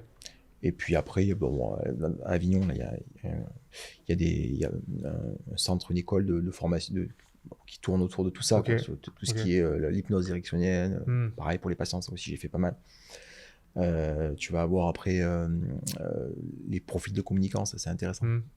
Ça a différents noms, mais c'est intéressant quand tu parles à quelqu'un. Moi j'avais vu. Le disque en fait partie, exactement. Le disque en fait partie. Il y a plein de trucs là-dessus. Et en fait, déjà, ne serait-ce que ça tourne à comprendre que en face de toi, la personne est forcément différente. Elle n'est pas forcément comme toi déjà. Donc tu vas t'adapter. Et puis, je pense que le patient... Au départ, moi, j'ai commencé au départ avec des petits logiciels d'explication, tu sais, comme toujours l'implant, le machin. Et je balançais mon truc, tu vois. Mais en fait, très vite, tu vois le regard des gens, quoi. Il y en a, ils sont... Donc au bout d'un moment, j'ai balancé tout ça. Et puis après, j'ai commencé un peu à improviser. C'est-à-dire... plutôt avec des petites maquettes. J'ai plus écouté, j'ai moins parlé, en fait. Ok. C'est ça, en fait. En fait, il faut poser beaucoup de questions, et pas trop parler. Et il m'arrive des fois de pas parler, de pas dire le mot implant, de pas montrer quoi que ce soit. Le patient me parle et je reformule ce qu'il m'a dit. Il a compris, j'avais compris. Voilà, vous voulez des dents, vous avez mal quand vous faites ci, vous voulez pouvoir retrouver le goût des aliments parce que vous avez... Ok, ben, on va faire ça dans la journée, pas de problème. T'as quelques mots-clés quand même. Des fois, tu sens que la personne... Oui, voilà, mais... Tu dis retrouver le goût des aliments, tu vois, ça c'est quelque chose qu'on pourrait pas... Parce que je les ai écoutés. Je reformule ce que la personne m'a dit. Encore une fois, on a tendance à trop parler. Alors qu'en fait, on écoute. Et puis, tu vois, les éléments forts qui arrivent du patient, tu les captes. Et à ce moment-là, bah, tu vas simplement reformuler des fois le truc. Le patient comprend qu'il est compris. Des fois, tu fais des synthèses aussi parce que ça part un peu dans tous les sens. Et si la synthèse est bonne, c'est waouh, ah ouais, c'est ça. Et là, tu n'as pas besoin d'aller parler technique. Hein. Il n'y a pas besoin d'aller technique. Le seul truc, tu espères juste que la personne peut le faire. Ça c'est un peu. Financièrement, tu vois. Souvent, c'est ça le blocage. Hein. Ça, c'est vraiment. Je pense que d'ailleurs, Brassard dit cette phrase, j'aime bien ça. Il dit on n'achète pas les dentisteries avec de l'argent, on achète les dentisteries avec des valeurs. Donc il y a des gens qui te posent le porte-clés Porsche sur la table, mais qui ne mettront pas 15 000 euros dans leur bouche. C'est sûr. C'est comme ça. Il y en a d'autres qui vont prendre le bus s'il faut, mais ils veulent des dents. Donc vraiment, finalement, c'est relativement rare les gens qui peuvent vraiment pas, je pense. Qui peuvent pas. Financièrement, tu veux dire ? C'est relativement rare. Il y en a. Et quand il y en a, c'est assez dramatique. Ça, c'est ce que j'ai du mal à vivre. Il y a des moments où vraiment, tu sens que c'est vraiment pas un problème de valeur. Vraiment aider. Et c'est comme ça que tu vas te retrouver avec des patients où tu as fait des remises, t'as étalé sur 2 ans parce qu'il faut qu'elle le fasse, elle est jeune. Et finalement, elle s'en va dans la nature avec le provisoire parce qu'elle ne peut pas continuer. On connaît ça. Conneries, voilà. Tu fais parce que tu veux absolument. Tu dis, putain, la pauvre, c'est une galère. Et voilà. Donc, ça, c'est un peu la difficulté qu'on a des fois, c'est une espèce de cas de conscience comme ça. Parce qu'il y a des gens qui peuvent clairement pas. Mais je pense que c'est relativement rare si tu fais ce qu'il faut, si tu les accompagnes là-dedans aussi. Et parce que une fois qu'ils ont compris que c'était plus important que beaucoup de choses en fait, en réalité. Que tout. Oui. Parce que manger, c'est la vie en fait. Franchement, il y a des gens qui ont du mal à comprendre. On l'a avec les personnes âgées. Quand ils arrivent et qui disent mais à mon âge, mais je comprends. Des fois, on arrive à dire mais ça dépend. Vous avez prévu de mourir quand alors. C'est ça. Et puis tu dis, puis en fait c'est des fois mais les enfants. C'est vrai que les gens s'oublient quand même globalement. De toute façon, j'avais fait un podcast avec quelqu'un qui travaillait en EHPAD, en gériatrie. Il disait la perte de dents, c'est ce qui fait en fait que les personnes meurent en fait. Parce que quand tu perds tes dents, t'as tout qui découle en fait. Tu peux plus manger, tu peux plus t'alimenter, Ouais, il y a un impact énorme, je pense. C'est ça. Physiologique et psychologique, c'est énorme. La personne a perdu l'appareil 3 fois là, parce qu'il était à côté, il est passé à la poubelle, donc il n'a plus rien. Donc en fait, avoir des dents fixes arrive, parce que les patients me posent la question, et des fois je leur dis clairement, vaut mieux, peut-être qu'un jour, voilà, moi j'ai des patients qui ne peuvent pas marcher et qui viennent, on les porte sur le fauteuil, mais ils veulent manger, parce que manger c'est jusqu'au dernier jour de ta vie. Marcher clair. Non, mais manger oui. C'est clair, clairement. C'est hyper important pour plein. Voilà. Donc je pense que là-dessus, on a un travail. Et tu vois, en rebondissant là-dessus, il y a des patients, tu vois, ils ont par exemple pas de dents après les canines ou après les prémos, et ils disent c'est ok pour moi, tu vois, et j'ai trop du mal à comprendre comment ils sont ok avec ça, comment ils arrivent à manger, comment ils arrivent à vivre, tu vois. Des fois on leur propose, on leur dit on peut remplacer les dents, machin et tout, c'est l'explication on va dire. Ça t'arrive ça aussi des patients comme ça? Ça m'arrive. J'essaie de comprendre quel est le point qui va permettre de les faire basculer dans quelque chose qui va leur parler. C'est pour ça que je te dis, c'est l'écoute. Et puis il y a un moment où tu vas comprendre qu'en fait, parce que ça lui sert forcément à quelque chose, sa bouche. Ça lui sert à quoi? Comment il la voit? Et comme tu l'as dit, déjà là, quand il te dit, quand tu te rends compte que de canine à canine, c'est nickel, bon, mais c'est que l'esthétique. C'est l'esthétique, c'est ça. Il n'y a que ça, en fait. C'est ça. C'est le côté social. Et à partir du moment où. Et là, ce que je fais, je leur pose des questions encore une fois. Et comment tu peux. Je leur dis, à votre avis. Vas-y, je te laisse finir. Par exemple, s'ils ont perdu la prémolaire il n'y a pas longtemps, par exemple, je leur demande s'ils ont une idée pourquoi cette prémolaire a été perdue. Qu'est-ce qui a pu expliquer ça? Qu'est-ce qui explique que là-dedans, vous voyez, la canine, elle est très il n'y a plus de pointe, elle est aplatie. Votre avis, c'est quoi? Et je l'ai fait un peu cogiter, et là, normalement, ils comprennent que les dents du fond protègent les dents de devant. Et donc, dans quelques années, les dents de devant ne seront plus là. Qu'il faudra faire tout. Et donc là, peut-être ça leur parle déjà un petit peu plus. Ouais. Mais C'est dans cette approche, ouais. c'est plus, c'est parce que finalement leur dire non, mais les dents du fond c'est important. Ouais. Il faut manger, comment vous faites comme ça, vous pouvez pas être. Il est bien comme ça. Par contre, lui dire ton état actuel, il va pas rester comme ça. Et c'est toi-même qui as compris pourquoi. C'est un peu plus puissant. Ouais, c'est clair. Ouais, en fait, c'est quand même des subterfuges que tu as dû apprendre aussi avec l'expérience, parce que ce genre de discours, Ouais, mais encore une fois, tu vois, je pense que c'est l'écoute et encore une fois, ça c'est le cas clinique, mais après il y a aussi le profil du patient. Tu parlais tout à l'heure du disque, tu parlais de la profession, c'est flagrant. Ouais, c'est clair. Donc le même truc, le même cas clinique avec canine à canine, suivant la personne, c'est clair que il y a des cas où tu peux rien faire aussi. Tu vas pas parler pareil que Bien sûr. chez une prof ou. Bien sûr. Et il y a des patients où tu peux rien. Je pense que c'est très compliqué de les faire passer à autre chose. Par contre, il y a ces patients-là. Mais eux, ceux-là. Qui sont bornés, tu veux dire? Moi, je pense que s'ils sont venus, c'est que quelque part, s'ils viennent, c'est qu'ils sont ouverts à quelque chose. Parce que quand ils viennent voir un implanto, ils sont ouverts à quelque chose. Oui, un implanto, mais tu vois, moi, c'est de la voilà. consulte. Alors c'est plus difficile du coup. En première intention, c'est plus difficile. Quand ils me disent, moi, je viens parce que je fais mon contrôle annuel, mais tout va bien. Et en fait, tu vois qu'il y a une dent sur deux. Et en fait, non, tout va pas bien. Bon, mais tu tout va bien pour lui. Tu veux comment je fais vas-y. Un patient comme ça, je réponds pas. Donc je lui demande quand même, je réponds pas à sa remarque. Il dit tout va bien. Donc il vient pour une raison particulière en général. Souvent, il vient pour faire son contrôle annuel. Un petit contrôle et éventuellement un petit détartrage. Ouais, souvent c'est le détartrage, franchement. Bon, mais l'erreur qu'on fait en général, c'est de commencer à expliquer au patient ce qui va pas ce jour-là. Il est clairement pas à l'écoute. Et en fait, lui expliquer, c'est au contraire, c'est perdre toutes les chances d'après de pouvoir lui expliquer plus tard. Et de se décrédibiliser. Donc, dans ces patients-là, il faut surtout pas leur dire que non, leur bouche n'est pas en bon état. C'est pas le moment. Alors qu'on fait ce qu'ils demandent, le petit contrôle, le petit machin. Alors, vous avez vu ça? Oui, à la fin, on dit oui, j'ai vu des choses et je pense que ce serait intéressant qu'on en reparle. Là, j'ai besoin d'analyser votre radio, d'en parler, tout ça, mais à mon avis, il y a quand même des choses intéressantes. Donc, d'entrée de jeu, tu dis juste ça? Je dis rien. Je dis juste qu'il faut en reparler, qu'il comprend dans mon regard que sa radio, il le sait, en fait, en rien entendu, qu'il y a des choses importantes et qu'on va prendre un rendez-vous exprès pour ça. Mais je ne lâche pas des infos à ce moment-là. Donc, s'il faut faire un petit truc, un petit acte, une urgence, un machin, tu le fais, il n'est pas prêt. Et le rendez-vous, c'est pas dans 2 jours. C'est dans au moins 3 semaines à mois. Ah ouais, ok. Il faut un peu de temps. 15 jours, 3 semaines. D'ici là, il va un peu... Tiens, mais qu'est-ce qu'il voulait dire? Mais apparemment, il y avait des choses. J'ai vu dans ses yeux qu'il y avait quand même... il se passe des choses et il se prépare. Et quand il arrive, en général, c'est pas le même déjà. Parce qu'il sait qu'on va parler de quelque chose qui sinon, va pas. Sinon, il reviendra pas. Ouais, ou sinon, il revient pas. Ouais. Tu perds pas ton temps. Ouais, c'est sûr. Mais tu donnes la chance de changer. Par contre, si tu commences à dire... Le gars, il est venu pour s'entendre dire...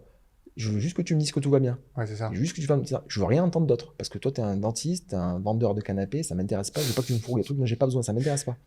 Ça, c'est franchement une bonne partie des nouveaux patients. Oui. C'est ça. Bien sûr. Sauf s'ils viennent pour une urgence, mais là, c'est pas du tout pareil, tu vois. Mais... Voilà, l'urgence, c'est normal, il a mal. Voilà. Mais encore que même pendant les urgences, il y a des dentistes qui vendent pendant les urgences.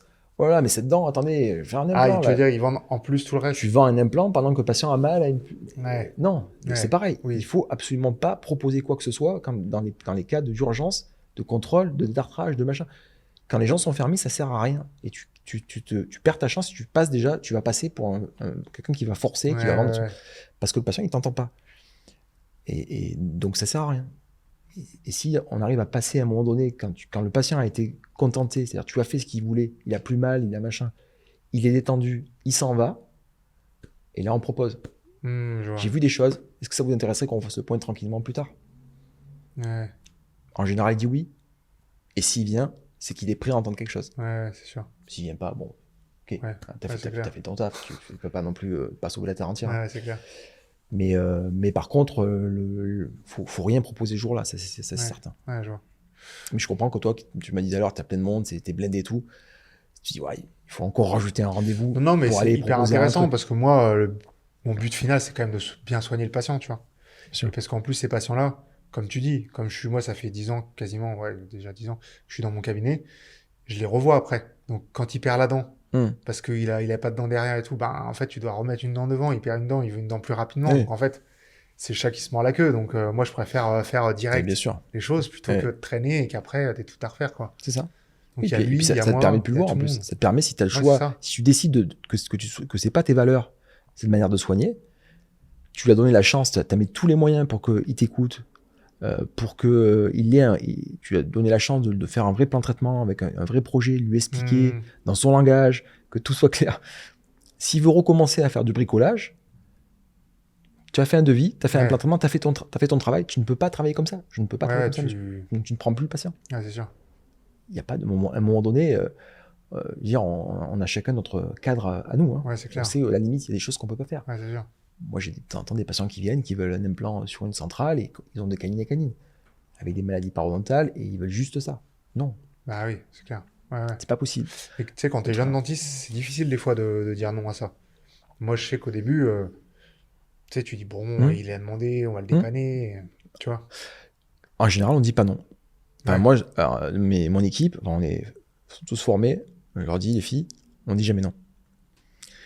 Et en fait, on essaie de pas dire non. Ouais. Mais évidemment, dans ton langage, à la fin, ils comprennent qu'on va pas les soigner. Ouais. Mais on peut être juste dans ce qu'on va amener, de manière à ce que la personne comprenne d'elle-même que t'as un exemple en tête, pas travailler ensemble. Une petite situation pour...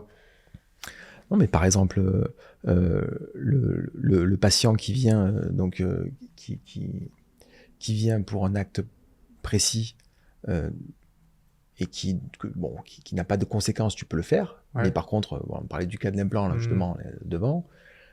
En général, je donne... En fait, si tu donnes du temps à la personne, elle se sent respectée.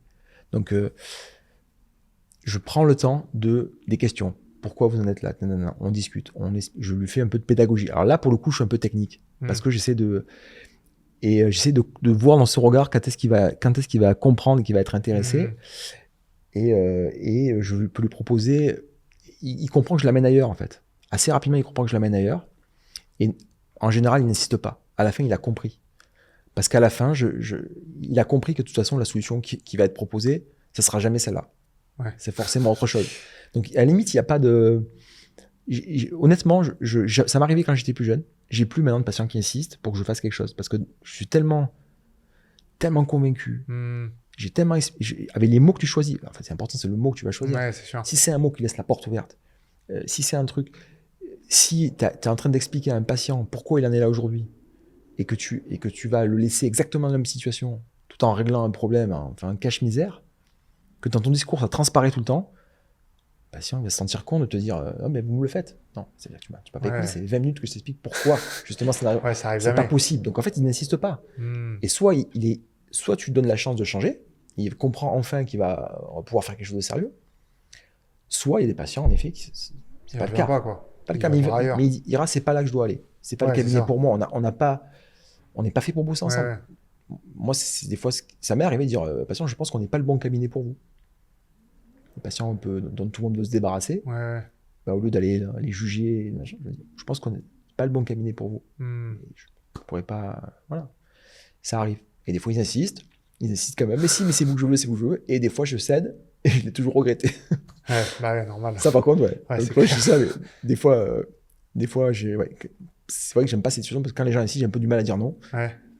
Mais justement, j'essaie de faire en sorte en amont qu'on n'arrive pas à cette situation-là, qu'ils comprennent dans le discours. C'est clair. Mais des fois, ça m'est arrivé qu'ils insistent et où j'ai cédé en mettant mon cadre. Oui, d'accord, mais à condition. Oui. Je sentais que le patient ne savait pas le faire et en fait, tu te trompes pas, quoi. Ouais, ça merde après. Voilà. C'est souvent ça, quoi. Il y a des patients, je crois que... Ouais, mais bon, peut-être qu'il y a des dentistes avec qui ça se passerait très bien. Hein. Ouais, sûrement. Après, on espère pour eux. Juste pour finir un petit peu sur tout ça, au niveau vie pro, vie perso, comment tu arrives à mener les deux de front? Est-ce que facile, difficile Ouais, non, c'est pas facile quand même. Faut être honnête. Surtout ces derniers temps avec tous les projets. Là, tu as réussi un peu à cloisonner plus, du coup, on en parlait auparavant. Oui, alors je travaille pas tous les jours. Donc les jours où je travaille, je prends beaucoup de congés. mais qui sont en réalité des congés, mais en réalité je viens, je travaille, je suis sur mes projets. Beaucoup de formation aussi. Ouais, en ce moment c'est vraiment même le week-end, donc on fait des formations même le week-end. Mais bon, il y a quand même, j'ai quand même besoin j'ai quand même besoin d'un minimum. Ouais, c'est sûr. Voilà, et minimum qui va avec le temps grandir, et c'est ce que je suis en train de faire en fait. Ce que je suis en train de faire, la démarche que je suis en train de faire là, c'est pour pouvoir me dégager un peu plus de temps perso. Et voilà, et puis parce que bon, je crois que j'arrive à bientôt à 50 ans. Ce serait intéressant que... Non, c'est fondamental. Ouais, c'est sûr. Parce qu'on est passionné, donc tu vois, il y a toujours des trucs, ça, j'ai trop envie de faire ça. Et c'est vrai que depuis que je faisais pas avant, maintenant je refuse des projets. Ça fait quelques années que je refuse des projets. On m'a déjà demandé de refaire un Atlas Axis ailleurs, une fois. J'ai déjà refusé au moins 3 ou 4 fois le truc. Ouais, c'est parce que tu l'as fait, tu sais dupliquer, machin, c'est facile, il y a tout le process. Non, il y a des trucs, plein de trucs que je refuse maintenant parce que c'est même pas confort, c'est même plus un plaisir en fait. Ouais, c'est clair. C'est même plus un plaisir. Quand il y a trop, et encore une fois, la vie privée, j'ai un gamin, j'ai envie d'avoir du temps avec lui. Ouais, c'est clair. C'est sûr. C'est fondamental. C'est important. Juste pour finir, est-ce que j'aime bien demander à la personne si tu as quelqu'un à me proposer, un autre intervenant Je te parlais tout à l'heure du docteur Mohsin Tazi, qui est quelqu'un de brillant, qui est un très bon communicant en plus, très intéressant à mon avis à interviewer, qui s'exprime très très bien, qui a une vision assez intéressante des choses. Communiquera de ta part, Et voilà. Parfait. Bon, merci beaucoup. Merci à toi. Salut à tous. Salut.